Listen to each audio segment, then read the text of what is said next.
And I'm here for the light relief, the comic relief. So let's just have a bit of fun at the end. And this is the white man who pretended to be black to get published. Great idea. So, yes, I wonder why he thought of that idea. It's a young poet who pretended to be a gender-fluid member of the Nigerian diaspora and wrote intentionally bad poems. He says he got 47 of them published. I love that. And in the email version, I couldn't really link to it, but there's an email version they send out, the free press this is, and it said at the end of it, but it soon spiraled out of control. I'm like, what happened? Did he accidentally? Did he become the Democratic nominee? Like, he was method acting so much that he became that Nigerian gender fluid person. Just studying Robert Downey Jr.'s performance in Tropic Thunder. Right, he moved in with him. So he wrote a series of ridiculous poems. This guy, and there's a guy called Aaron Barry, who's a 29-year-old English language tutor from Vancouver. And there's a guy, by the way, writing the article called River Page, who also sounds like a fake name, but presumably that's real. And this is one of the poems he wrote. I don't know if we're allowed to even display this, because Carl doesn't like the old swear words, does he, on the show? Shall I click off? I think it'll be okay. This is basically, I don't want to break Carl's rules while he's away, but the poem is essentially a series of question marks and obscenities. It's to question mark or not to question mark William Shakespeare's 3 question mark little bleep. That is the question. I want Billy Bard 3 question marks to spank 3 question marks my bleep. You get the idea. This is like something that would be scrawled on a wall in an insane asylum in excrement. Exactly. This is Arkham Asylum stuff. But that got published. Oh, it's not signed me in on this one. That's going to be a problem. So I'm not signed in on that. How do we sort that? That could be a problem because you're not going to be able to read it. I have a solution. Yeah. I've got it on mine. It's okay. I will message Harry the solution. Okay. Brilliant. Because I got it on mine. I thought I'd solved that, but forgot about the people out there. Anyway, I can carry on. So you got that poem published in Jake magazine. He already knows it. Despite how bad it is. Oh, he's going to Archive. Harry. Let's see if Archive works. Otherwise, I'm just going to tell you it all. Anyway, he pretended to be a series of different names. One of them was Dirt Hog Sauvage, respectfully. That was on the names. One of them, have we got it working now? Yeah. This is a slight delay here, which is throwing me off. One of them was Adele Nwankwo, which was a gender-fluid member of the Nigerian diaspora who's published dozens of comically bad poems in a wide array of indie literary magazines. One of them was about a lesbian WWE-style wrestler that features lines such as, "You want to know how I feel after being cheated out of a victory over patriarchy at a Survivor Series? I'm furious. I'm hot. I'm so mad I could kiss a woman I don't even like right now." That was in one of the Taken poems. straight out of bad pornography. And they're like, "This is good there. stuff. This is great." So he took on all these different names for the obvious reason he couldn't get published. He started calling himself Jasper Salon, which was another fake name. And they say Most sensible name he's come up with so far. Yeah. yeah. It's actually believable. But that was his more believable fake one. And of course, the reason is he says, "I just was not in the demographic they would even consider accepting in some cases. They were openly advocating on their websites for the voices of the disenfranchised and all of this stuff." I'm like, wow, it'd probably be a lot easier to get in if I had some sort of connection to one of these identities. He just thought of lying as a good idea. What I love is how ridiculous it's come since, the days of like the late 1700s, early 1800s, where women would write, under pseudonyms, male pseudonyms, in order to get their works published, because obviously society just took men's work more seriously. And now we're at the point now where it's like, oh man, I can't get published unless I'm a gay trans black woman. Yeah. And it's completely true. And they compared this to an incident. There he is, very white. But he didn't show his picture. What he did was if they wanted pictures, he just said, "No, I don't like my picture." And if they wanted him to read poems, he just said, "I don't like my voice." So you got around it that way. And in 2015, they compare it to this. Michael Derek Hudson, a middle-aged white librarian in Indiana, saw his poem, "The Bees, the Flowers, Jesus, Ancient Tigers." How do you pronounce that? I always forget how you pronounce it. Poseidon, yes, thank you. Adam and Eve. Rejected by publishers 40 times. This inspired him to try submitting it under the pen name Yi Fen Chao. Did you hear about this? That's a terrible name for a poem. That's so wordy. It's like a full summary of what you're talking about. Yes, they actually did really well. It was judged by a guy called Sherman Alexie, who's one of these guys they made us study back in English at university, who's a Native American writer, and he judged it, and it received. It was included anyway in the annual Best American Poetry Anthology, Once he said he was the Chinese name, and immediately he was accused of yellowface. Of course, but you're forcing us to do yellowface. What are we going to do? Such a funny. It has a funnier ring to it than blackface, doesn't it? You made me do yellow face. It's like Yeah. you yellow-bellied, yellow-faced. It sounds like some sort of juvenile insult. Yellowface. Yeah, I know. It's from Back to the Future. So Is it really? no, but you know when he calls him Yeller, he's like, "Don't call me Yeller." Oh, of course. Probably shouldn't be saying any of that. According to anyway, it goes on, and and it reminds us of this Joyce Carol Oates tweet. She's that novelist, and she said in 2022, a friend who is a literary agent told me that he cannot even get editors to read first novels by young white male writers, no matter how good. They're just not interested. This is heartbreaking for writers who may in fact be brilliant and critical of their own privilege. She lost it right at the end there. So close. If you can't get published as the white man, you have to change your name. Probably indicates you don't actually have this privilege, right? It's like, guys, I just want to get published so I can talk about my privilege. Yeah, but you're so hated and non-privileged that we're not actually going to even publish it. She hasn't seen the contradiction there. But this has been the case for ages, of course. And it just, I didn't even think of it until I just finished making my notes on this. Actually, this happened to me in comedy, back when I still did comedy. I wasn't given a gig because I was a straight white man. It wasn't even a gig I'd asked for, but someone else had put me forward for it. And I sort of wryly pointed this out on Twitter with all the doxing information taken out. And I just got absolutely hammered by the entire comedy industry, like big comedians and stuff, like Jason Manford, just piled on brutally and cancelled basically. And I was the victim. I was the one who couldn't get work, but it was no one seemed to see that. So this happens in all the arts. So that was Joyce Carlos, and let me now continue. And it goes on. For now, there are still plenty of young white straight men who feel publishing's obsession with identity politics has kept them boxed out, and they're angry about it. It's not really just a feeling, is it? They literally are being boxed out, aren't they? Well, yeah, in all aspects of our civilization, the entire Western world is boxing out white men. It's not really a feeling. I've highlighted the It's word a feel. fact. My facts don't care about your feelings. I wonder which way it'll make the 16-year-old white boys vote. To be Yeah. fair, I wasn't writing poetry at 16. You look like you could have done. Oh. Right, Luca, that's it. It's the hair, isn't it? It's the hair. It gets more and more absurd. It really can't get more absurd, but equally absurd. The first poem to ever get picked up was the Yar Jar Gar Har one. Salon told me when we first spoke. He was referring to one of two poems he published under the name of Adele Nwankwo in the Tofu Ink Arts Press. That's a real Are thing. you sure this That's guy's about not just a correspondent for BBC Piglet? Tofu Ink Arts is about as lefty as it could I know, possibly the whole thing sound. sounds like a parody, doesn't it? Anyway, he was shocked that the poem got published. It contains lines like voodoo practic castor oil drip drip, which he said was just nonsense made up Creole, and they accepted Voodoo this. practic casta oya drip drip. Yeah, see, it works. There you go, I'll get Very it. fluent. It just works when Josh does it.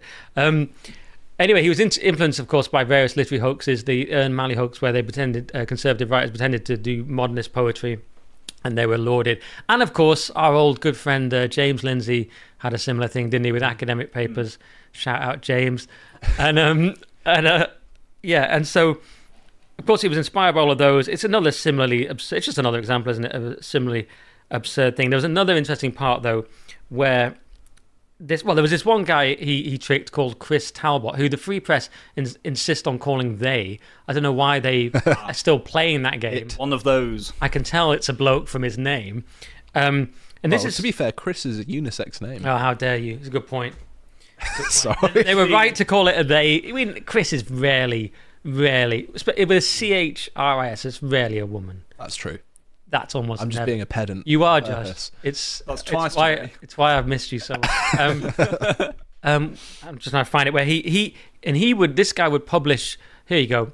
This person Talbot, who Josh is saying is a legitimate they, I'm not. would charge double for freelance editing services if you're white, and they'd pay marginalized people but not cis white people. Only the marginalized, who are the so-called marginalized. It's starting to sound like there may be some flaws in this, but he'd pay them and not the white people, which is extraordinary as well, or would be extraordinary in a normal world. Anyway, this Barry guy got 2 novels published as well under the name of SAB Marcy. I'm just trying to find this bit where it's kind of annoying. So I'm trying to scroll on my thing and this thing. I'm not sure about this double scrolling technique. Basically what happened is he's turned to novels, and he got 2 novels published, but then the second guy was fine once he found out his real identity, because he just says, no, it was good work, it doesn't matter. This guy Rosenblum, he says, I didn't care, I thought it was funny, the work is very good, that's what's important to me, artists are always putting on a persona.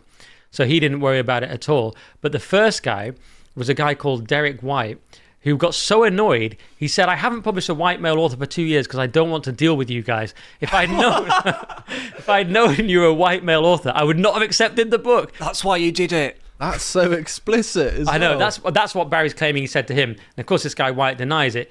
He says, no, it's not that I don't deal with straight white men, but if you looked at the context of the book, for a white man to write this book is absolutely wrong. It'd be unethical for me to publish it. It turns out the book makes use of the N-word. But hey, we coined it, all right? But this guy Barry claims it was used ironically, and it was necessary for the authenticity of the story. Absolutely. So what he did, he based it on his girlfriend, his experience, and she says like, yeah, it was his ex-girlfriend. She's like, yeah, it was some of it was my experience, but he pretended to be her. Basically, he used like a name, and this guy felt deceived, and but it goes on. The guy kind of outs himself a little bit by saying all this stuff about how he doesn't really take white guys anymore. So, and by the way, how white is this? This is a white guy who's so white he's called Derek White, but he won't take white men. He said it's like the anti-nominative determinism, isn't it? Yeah. He says he's published white guys. He goes, look, I mean, so many of us are just trying to do the right thing. Yeah. Some of my best publications are white guys. Yeah. I've published too many white guys. I do ignore submissions because if you know what it's like in the publishing world, I receive tons of submissions and they're usually white guys and it's just not interesting. I mean, I'm a white guy, so I'm just interested in other material and other people's viewpoints, just a kind of wild kind of backtracking, just throwing everything at it. It's just, he goes, you can call it affirmative action, you can call it what you want. I'm calling it racism because, they call me a liberal, but that's what I'm calling it. I was trying to give someone a chance. I think it's harder for black women to get published. Well, it's obviously not, is it? Because he changed his name to black woman to get published.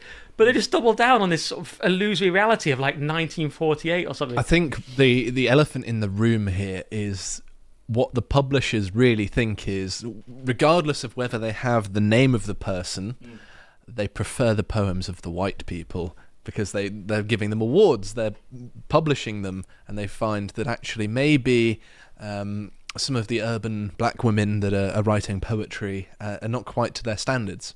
Which is okay, you can have preferences. Let's just say it, the best writers have been white men. Not always straight, but they've been white men. And they've been, I think, you want to go poetry, Milton, Donne, you want to go Shelley, Byron, you can go whoever you like, right? You can go through the whole thing. It's a lot of white, Eliot, it's a lot of white books. Plays, we've got Shakespeare and a few others. Novels, Dostoevsky, Tolstoy, Hermann Hesse, Knut Hamsun, whoever you like, Tolkien, Dickens, Zola, Balzac. I'm just saying. Tell you've studied literature. And who else have you got? I'm not trying to be harsh. Women, you've got Charlotte Bronte, Jane Austen. Black writers, Akabe. Who? And that's it. Ralph Ellison wrote Invisible Man. That was Alexander good. Dumas. Three Musketeers. James Baldwin. Look, it's just the reality. I'm sorry. I'm not trying to be, on brand for this podcast or anything. How dare you? I know, so sorry. So, yeah, I mean, and just to comment on it, came from this Australian writer, Matthew Sinai, and he makes the kind of liberal, typical argument. He says, it's a sort of reasonable liberal argument.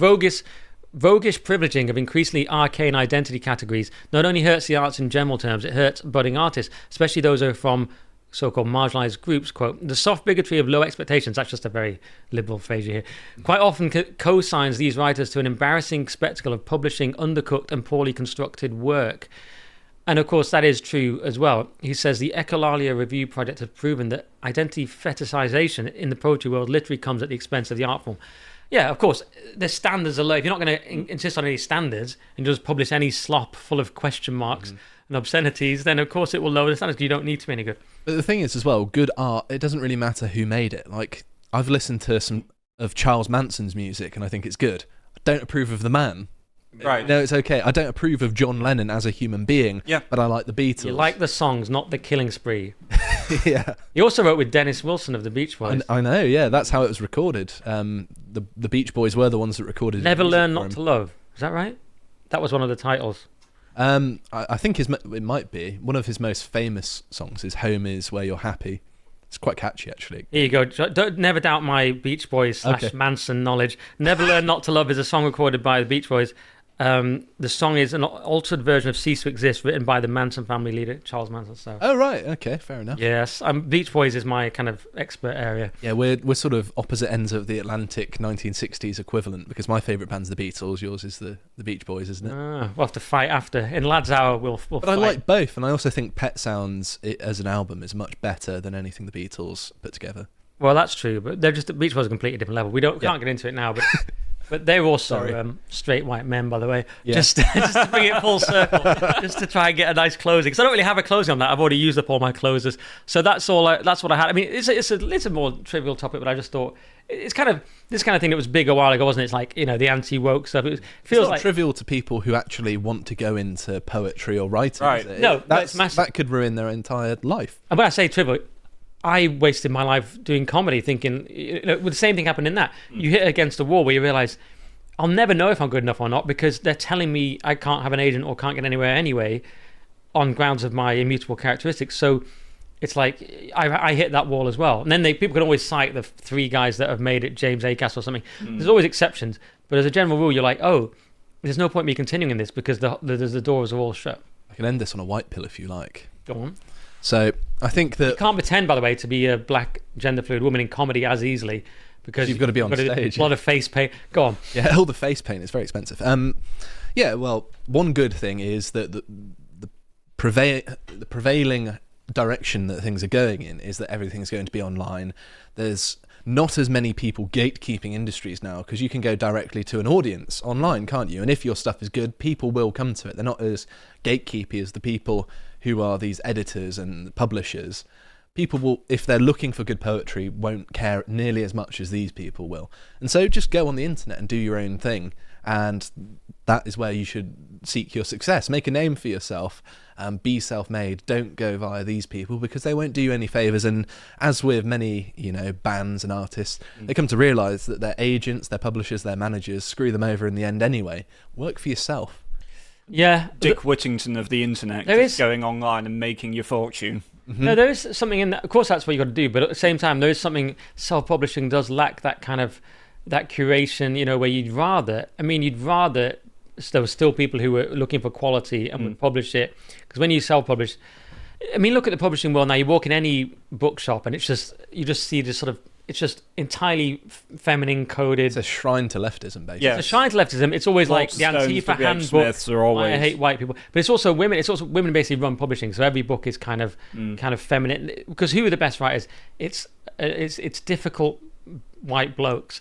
It's weird white blokes like some of the people I listed. Dostoevsky and Hamsun. These people are all. It's sort of your crazy white bloke who's inspired. It doesn't have to be white.